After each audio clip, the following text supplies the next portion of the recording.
6 marks का प्रश्न आपको आता है परीक्षा में, 6 मार्क्स का। कार्यालय पत्र और व्यक्तिगत पत्र, 2 प्रकार के पत्र होते हैं। व्यक्तिगत पत्र उसको कहते हैं जिसको अपना पता मालूम होता है, फ्रॉम एड्रेस जिसको मालूम होता है, जैसे अपने भाई बहन, माता पिता, सगे संबंधी, मित्र, ये सारे के सारे पर्सनल लेटर के अंतर्गत यानी व्यक्तिगत पत्र के अंतर्गत आते हैं। और जिन्हें हमारा पता मालूम नहीं होता है और जिन्हें अपना परिचय करवाना पड़ता है, अपने आप को उनसे परिचय करवाना पड़ता है, किसी कार्यालय को, सरकारी कार्यालय को या प्राइवेट कार्यालय को, किसी भी प्रकार से जिनको हमारा एड्रेस नहीं मालूम है, उन्हें जो पत्र लिखा जाता है उसको ऑफिशियल लेटर कहते हैं, जिसमें हमारा परिचय भी नहीं होता है, हो भी सकता है, नहीं भी सकता है, और उसमें हमारा फ्रॉम एड्रेस लिखना पड़ता है और हमारा डिजिग्नेशन और हम कहाँ से लिख रहे हैं, क्यों लिख रहे हैं, क्या बात है, किस समस्या को लेकर बात कर रहे हैं, ये सारा विश्लेषण उसमें करना पड़ता है। ये सरकारी पत्र कहा जाता है, उसको ऑफिशियल लेटर कहा जाता है। तो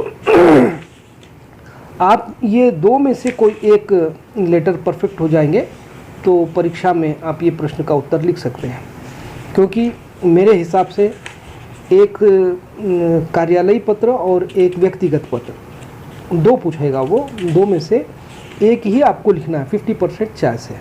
तो इसीलिए हम ये पर्सनल लेटर पर यानी व्यक्तिगत पत्र पर ज़्यादा ध्यान देंगे। अब पत्र लेखन तो आपको मालूम है बहुत पुराने ज़माने से आप लिखते आ रहे हैं, 10वीं से भी लगभग आप पत्र लेखन को जो है तेलुगु में, हिंदी में नहीं, लेकिन हिंदी में आपको शायद अभी डिग्री में या इंटर में शुरू हुआ है, लेकिन एसएससी से आप तेलुगु में भी और अंग्रेज़ी में भी पत्र लेखन लिखते आए हैं। उसके जो नियम होते हैं वो आपको तो थोड़ा बहुत मालूम है, उसको ध्यान में रखिए। तो यहाँ पर जो व्यक्तिगत पत्र है उसको मैं आपको समझाऊंगा। अपनी पढ़ाई का विवरण देते हुए फीस मांगने के लिए रुपए मांगते हुए पिताजी को पत्र, ये व्यक्तिगत पत्र के अंतर्गत आता है। ये बहुत ज़्यादा बार पूछा जाता है। फीस मांगते हुए शुल्क शब्द का प्रयोग किया, यहाँ पर फीस शब्द का प्रयोग किया है, उसको हिंदी में शुल्क कहकर इस्तेमाल करता है। अपनी पढ़ाई का विवरण देते हुए शुल्क भेजने के लिए पिताजी को पत्र लिखिए, रुपये मांगते हुए पिताजी को पत्र लिखिए।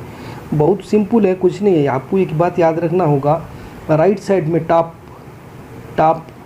राइट साइड में आप जहाँ से लिख रहे हैं उस गांव का या शहर का नाम लिखना और उसके बाद कामा देना,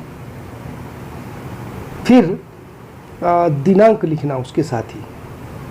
दिनांक लिखने के बाद जो अंग्रेज़ी के आंकड़े आप लिख रहे हैं तो फुल स्टॉप अंग्रेज़ी का देना।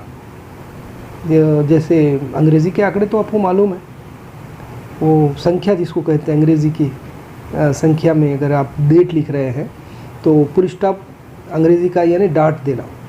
अगर आप हिंदी में लिख रहे हैं तो हिंदी का नहीं देना, हिंदी में लिख रहे हैं, सॉरी अंग्रेज़ी की संख्या लिख रहे हैं और हिंदी का फुल स्टॉप देंगे तो वो हिंदी का फुल स्टॉप उसके लिए 1 बन जाएगा।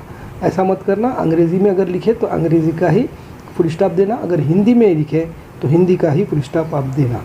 तो हिंदी का फुल स्टॉप जो है ना ऐसा लकीर जैसा होता है और अंग्रेज़ी का फुल स्टॉप डॉट होता है। इस बात का ध्यान देना है। सबसे पहले टॉप में राइट साइड में शहर का नाम लिखना है, फिर और दिनांक लिखना है। ये देखिए यहाँ पे, ये जो यहाँ पे राइट साइड में टॉप में हैदराबाद कामा, फिर उसके बाद दिनांक आया, दिनांक अंग्रेज़ी आंकड़ों का प्रयोग किया। यहाँ पर लास्ट में फुल स्टॉप भूल गया, लेकिन हमको डॉट में फुल स्टॉप लगाना है। अच्छा, मैं जो बता रहा हूँ आपको दिख रहा जाविद? हेलो, हाँ दिख रहा सर। दिख रहा ना? हाँ दिख रहा। हाँ राइट। तो यहाँ पे जो है, यहाँ पे जो मैं डॉट लगाया ये निज़ामाबाद, उसके बाद कामा, फिर दिनांक लिखेंगे आप। दिनांक लिखने के बाद यहाँ पे ये अंग्रेज़ी आंकड़े है, ये दिनांक है। उसके बाद अंग्रेज़ी आंकड़े लिखकर आप यहाँ फुल स्टॉप लिखना मत भूलना, लास्ट में फुल स्टॉप लिखना। फिर उसके बाद आप इधर आ जाइए। अब यहाँ पर संबोधन होता है, संबोधन अलग अलग ढंग से होता है। माता पिता के लिए और गुरुओं के लिए और सगे संबंधियों के उनके अपने हिसाब से जो है संबोधन सबका अलग अलग होता है। ये संबोधन है, ये देखिए संबोधन। तो ये संबोधन जो है माता पिता के लिए पूज्य शब्द का प्रयोग होता है। इसमें पूज्य पिताजी, पूज्य माता जी, हाँ, इस पूज्य गुरु जी, इस प्रकार से पूज्य शब्द का प्रयोग होता है माता पिता के लिए और गुरु के लिए। यहाँ पर जो है ये पूज्य शब्द का प्रयोग होता है। लेकिन मित्र के लिए जब आप लिखते हैं पत्र तो वहाँ पर जो है डायरेक्ट नाम आ जाता है, समझे आप, डायरेक्ट नाम आता है वहाँ पर। आप प्रिय मित्र लिख सकते हैं, यानी तो प्रिय सो एंड सो नाम के साथ लिख सकते हैं आप। तो ये पर्सनल लेटर में यहाँ पर जो पत्र आपको प्रस्तुत किया गया है वो है पिताजी को पत्र। तो आप यहाँ पर डायरेक्ट क्या लिख रहे हैं, पूज्य पिताजी कहकर संबोधित कर रहे हैं।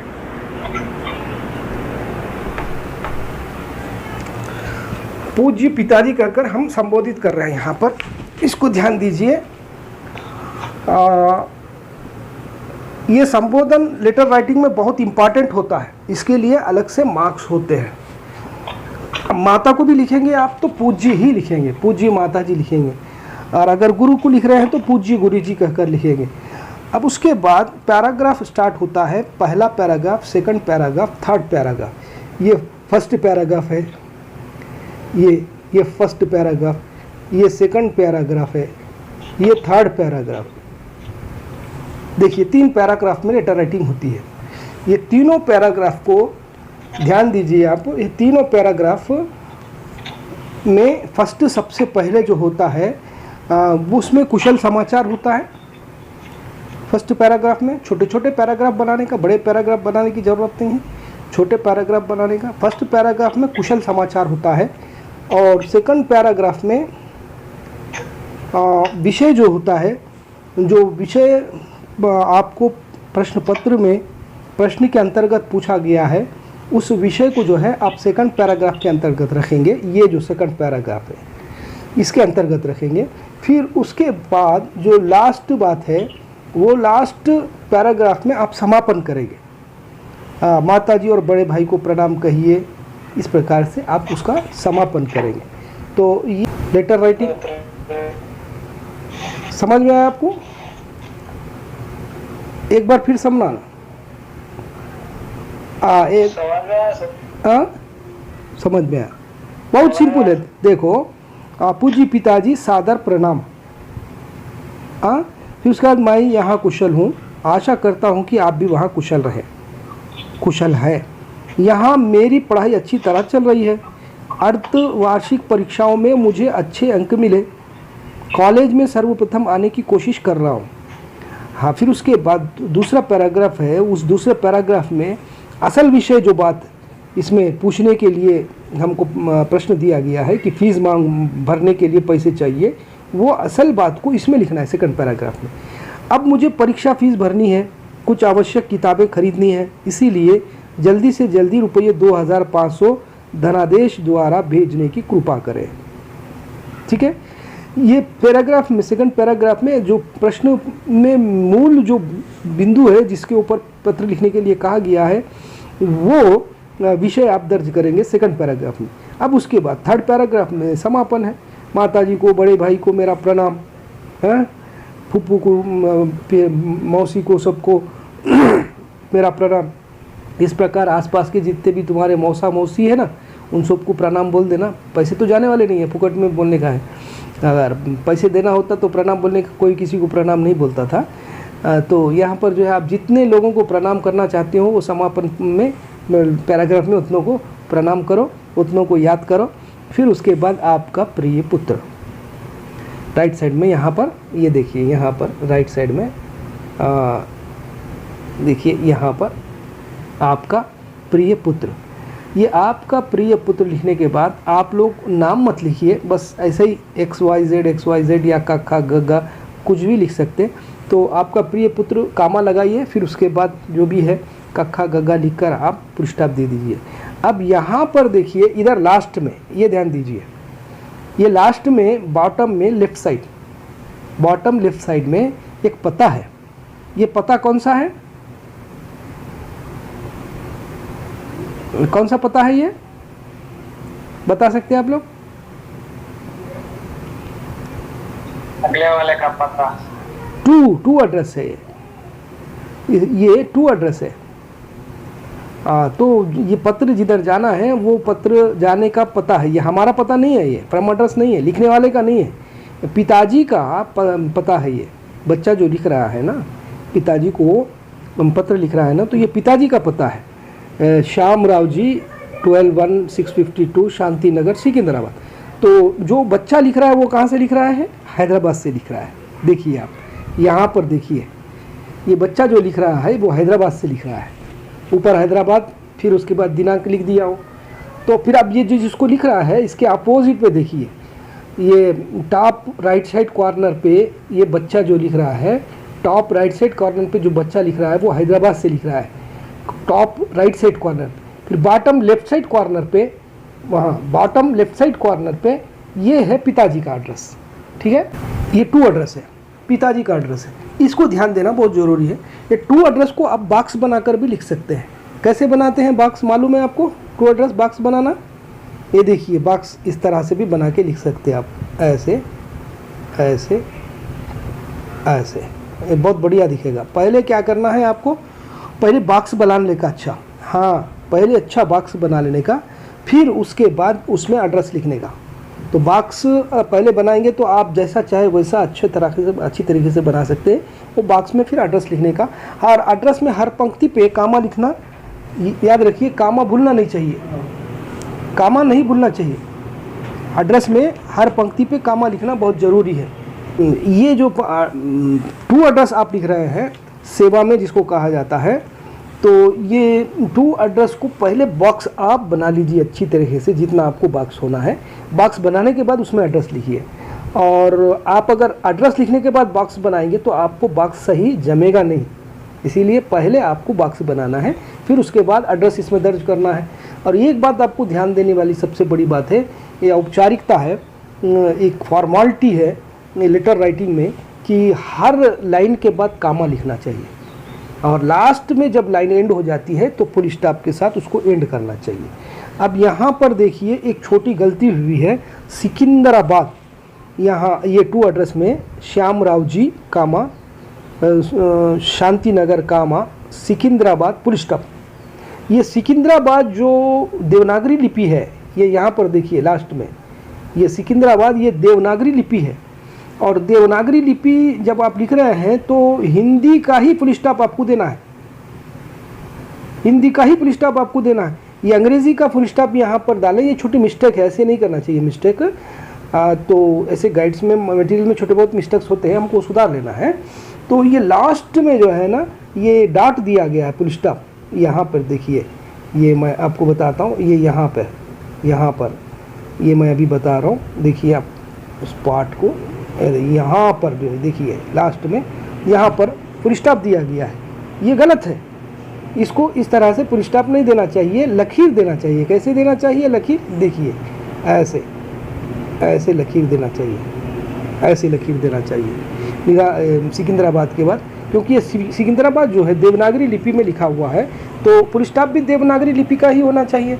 और देवनागरी लिपि के बाद अंग्रेज़ी फुल स्टॉप नहीं होना चाहिए। हाँ, आप अगर अंग्रेज़ी लिपि का प्रयोग कर रहे हैं या नहीं तो अंग्रेज़ी फुल स्टॉप का प्रयोग कर रहे हैं, तो निस्संदेह आप अंग्रेज़ी फुल स्टॉप डॉट लगा सकते हैं, पॉइंट लगा सकते हैं। ठीक है, ये बात का ध्यान देना बहुत ज़रूरी है। इस तरह से ये आपका पर्सनल है। तो इसमें माता को भी पत्र लिखेंगे तो लगभग इसी प्रकार का रहेगा, और पिताजी को भी पत्र लिखेंगे तो लगभग इसी प्रकार का रहेगा। और इसमें मित्र को अगर लिखेंगे तो वो अलग रहेगा। ठीक है, मैं आपको बताऊंगा। अब ये तो समझ में आ गया आप। उसके बाद हिंदी सीखने की आवश्यकता बताते हुए मित्र को पत्र लिखिए। बाजू में ही मित्र का पत्र है, देखिए आप, ये जूम करके देख लीजिए। अभी हम जो देख रहे हैं वो बाजू का जो लेटर है वो मित्र को पत्र देख रहे हैं। ये मित्र को पत्र भी व्यक्तिगत लेटर ही है, पर्सनल लेटर ही है। तो इसमें कोई ज़्यादा अंतर नहीं है। संबोधन की जगह देखिए आप, पूज्य पिताजी लिखे थे तो आप यहाँ क्या लिखेंगे, प्रिय मित्र की जगह पर मित्र का नाम भी लिख सकते हैं, या नहीं तो आप प्रिय मित्र कामा लिखना मत भूलिएगा। अब इसको नमस्कार करने की ज़रूरत नहीं है, समझे। यहाँ पर जो प्रिय मित्र है ना, इसको नमस्कार करने की ज़रूरत नहीं है। ये फ्रेंडशिप में जो नो सॉरी नो थैंक्स होता है, समझ रहे ना, ये ध्यान रखना आपको बहुत ज़रूरी है। फ्रेंडशिप में नो सॉरी नो थैंक्स होता है, और नो नमस्ते भी होता है, नो प्रणाम भी होता है। तो लेटर में जो है आप प्रिय मित्र लिख देंगे, बस काफ़ी है। नहीं तो आप जैसे पिताजी को लिखे थे पूज्य पिताजी सादर प्रणाम, उसी प्रकार प्रिय मित्र सादर प्रणाम, तो फिर वो मित्र नहीं हुआ मित्र का आदर नहीं होता है।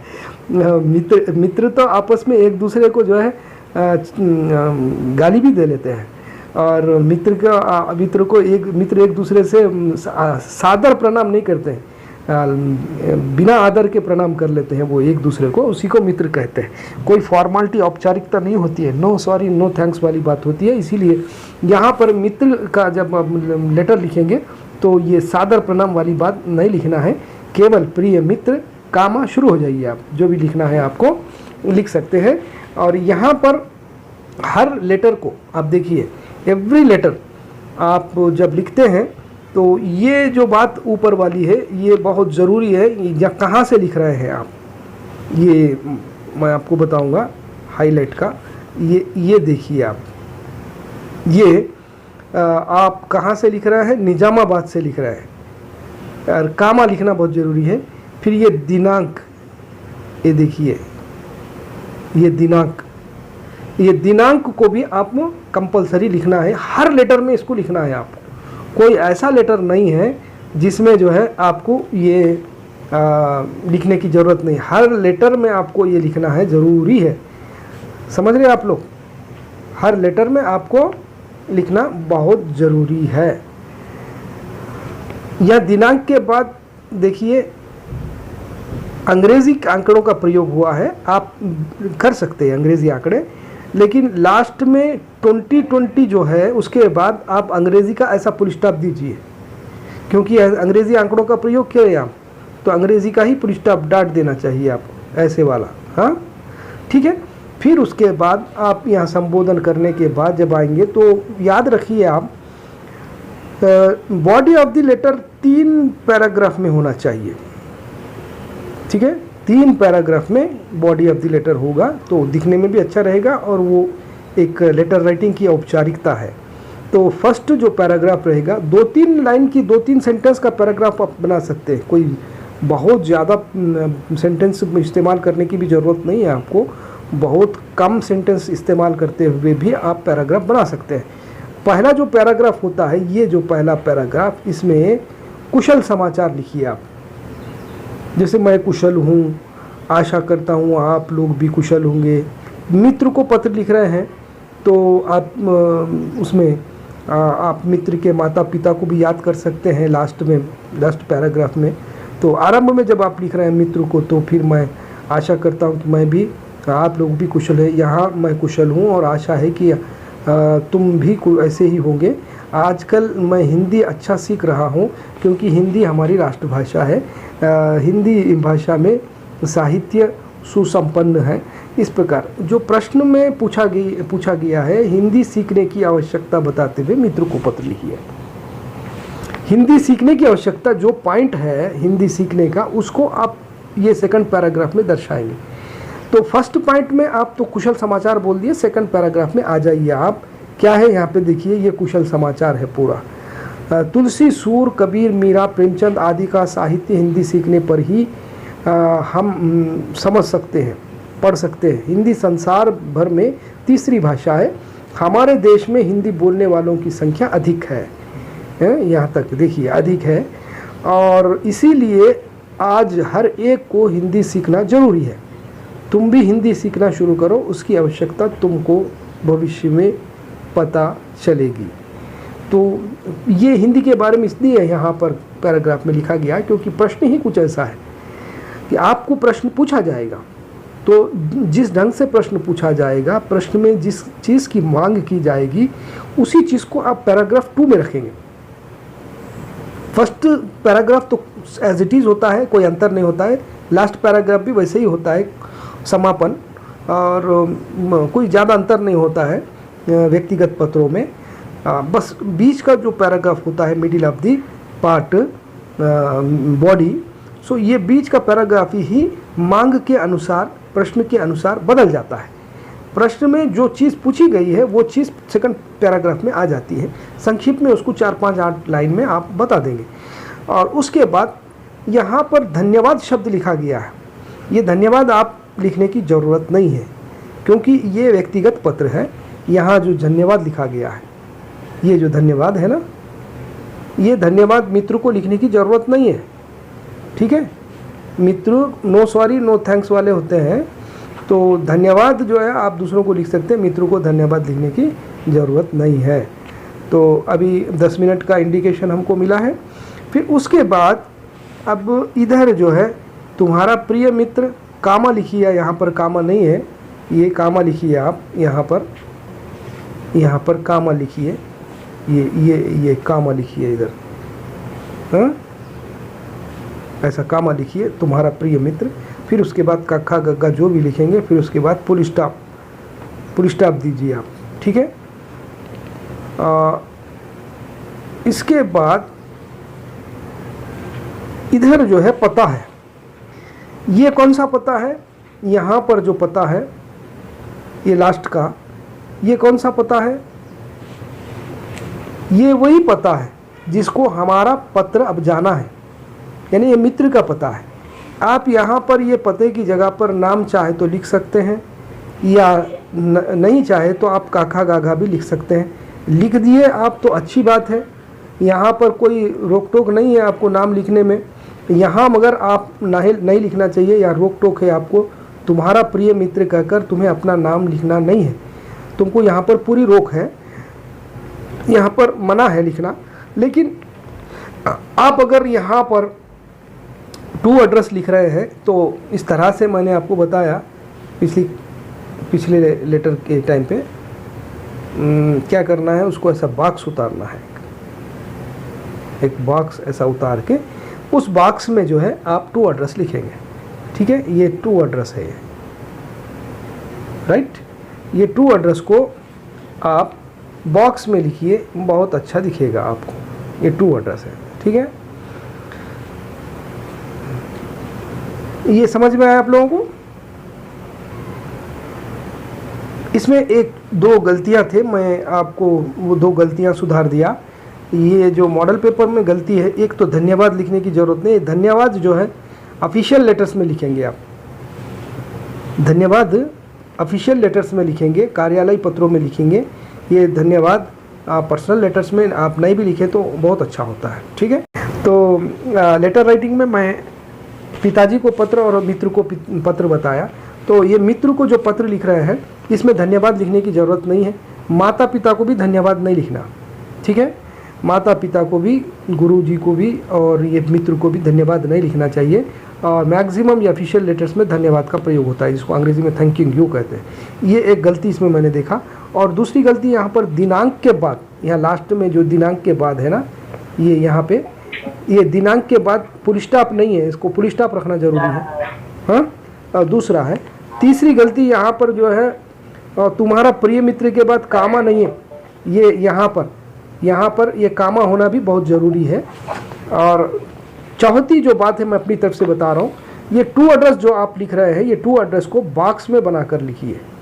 ये बॉक्स बनाकर बॉक्स में टू एड्रेस लिखिए। पता की जगह सेवा में भी लिख सकते हैं आप, सेवा में शब्द का प्रयोग करते हुए आप लिख दे सकते। केवल पता लिखा है यहाँ पर तो वो पता फ्रॉम भी हो सकता है, टू भी हो सकता है, इसीलिए आप क्लियरली लिख दीजिए। टू शब्द का भी प्रयोग कर सकते हैं आप, TO2, या नहीं तो सेवा में हिंदी में भी लिख सकते हैं।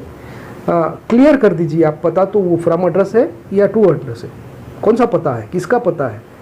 वैसे तो यहाँ पर नाम जो गांव का नाम आ रहा है ना, ये आदिलाबाद, यहाँ पर देखिए निज़ामाबाद, ऊपर right side top right corner पे, टॉप राइट कॉर्नर पे यहाँ पर निज़ामाबाद आ रहा है, तो ये लिखने वाले का एड्रेस है, और ये जिसको पत्र लिखा जा रहा है उसका एड्रेस है नीचे यहाँ पर आदिलाबाद। लेकिन फिर भी पता शब्द जो लिख रहे हैं आप वहाँ पर 2 लिख के आप इसको क्लैरिफाई कर दीजिए, क्लियर कर दीजिए। ठीक है, समझ में आई बात? आई बात समझ में जाहिद? समझ में आया लेटर राइटिंग? हाँ इलियास, ये पर्सनल लेटर्स में मित्र को, माता पिता को, इसके साथ साथ अगर आपको पूछा गया तो भाई को भी पत्र आ सकता है, भाई को पत्र या बहन को पत्र, इस प्रकार का भी पत्र आ सकता है। और उसमें कोई अंतर नहीं, बस सेम एज इट इज़ होता है, उसमें कोई अंतर नहीं होता है। पर्सनल लेटर में सेम जिस तरह से आप लिखे हैं उसी तरह से लिखेंगे। बस आपको इस बात का ध्यान देना है कि संबोधन के समय माता पिता को अलग प्रकार से संबोधन करना है, और मित्र को जब लिखते हैं तो मित्र का संबोधन अलग होता है, फिर भाई बहन को लिखते हैं तो वो संबोधन अलग होता है। ये संबोधन को आप ध्यान में रखेंगे। बाकी जो ढांचा है व्यक्तिगत पत्र का यथातथ होता है, उसमें कोई अंतर नहीं होता है। ठीक है, और एक बात आप याद रखिए, ये जो लेटर आप लिख रहे हैं केवल एक ही पेज में लेटर कंप्लीट करेंगे, संक्षिप्त में लिखेंगे, विषय को लान तान के लंबा चौड़ा करके लिखना नहीं है आपको। ये लेटर राइटिंग में लेटर एक पेज में अगर आया तो बहुत अच्छा दिखता है, वो खूबसूरत दिखता है, और अगर ये पेज बदल देंगे आप तो लेटर की जो खूबसूरती है वो समाप्त हो जाती है। तो इसको क्या करते हैं आप, ज़रा ऊपर से अच्छी तरह से लेकर उसको बहुत कम सेंटेंसेस में 3 पैराग्राफ बनाकर, बस ऊपर का जो फर्स्ट पैराग्राफ होता है बॉडी ऑफ द लेटर में बस 2-3 सेंटेंस लिखिए, ज़्यादा नहीं। फिर जो बीच का बॉडी ऑफ द लेटर में बीच का पैराग्राफ होता है उसमें विषय जो पूछा गया है उसको संक्षिप्त में 4-5-6-7 वाक्यों में आप समझा दीजिए। फिर समापन में ज़्यादा नहीं, 2 वाक्य काफ़ी है, हाँ 2-3 वाक्य काफ़ी है। फिर उसके बाद आपको लेफ़्ट साइड में बॉक्स बना लेना है, स्केल से बॉक्स बनाकर उसमें टू एड्रेस लिखना है। ये जो है ना सिंपली आपको सिर्फ एक ही पेज में समाप्त कर देना है, तो इसकी खूबसूरती बहुत ज़्यादा होती है। एक पेज में जब लेटर, आप केवल हिंदी की बात मैं नहीं कर रहा हूँ आपको, आप हिंदी के अतिरिक्त इंग्लिश भी पढ़ते हैं तो इंग्लिश में भी अगर लेटर राइटिंग लिखते हैं तो मैक्सिमम आपको एक पेज में ही कंप्लीट करना है। रूल नहीं है, ऐसा रूल नहीं है, आप कितने भी पेज में लिख सकते हैं लेटर, 2-3 पेज में भी लिख सकते, लेकिन उसकी खूबसूरती समाप्त हो जाती है। लेटर को एक ही पेज में कंप्लीट कीजिए, और उसके फॉर्मेलिटीज़ पर पूरा ध्यान देना आपको ज़रूरी है। फॉर्मेलिटी अगर मिस करेंगे तो आपके मार्क्स कट हो जाएंगे। जैसे फॉर्मेलिटीज़ में आप राइट साइड टॉप कॉर्नर पे जहाँ से आप पत्र लिख रहे हैं वहाँ के शहर का नाम लिखते हैं, कामा लिखना, फिर उसके बाद डेट लिखने के बाद फुल स्टॉप लिखना, यह औपचारिकता है।